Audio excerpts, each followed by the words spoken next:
dami kong pending videos for posting, mga brands din. Pero pag uwi, trabaho muna. At dami. Pero okay lang. Ganun talaga. Work muna, guys. And ayun. Tawag ito, sabi ko kay Daddy, at least siya nag-drive ngayon pa uwi. Or siya nagda-drive. Thank you, Lord, kasi kahit pa paano nakakapag-edit ako, nakakapagbawas-bawas sa workload ko ngayon. Pero may mga pendings pa ako na talagang for posting talaga na hindi ko pa naasikaso. Pero abot naman sa deadline. Pero at least yung mga kailangan ko na i-post, post ko na siya soon. Pero but maging pasalamat tayo kasi, di ba, work yan eh. Blessing, guys. Yeah.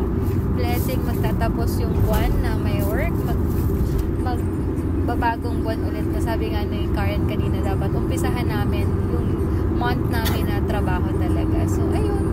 Thank you, Lord.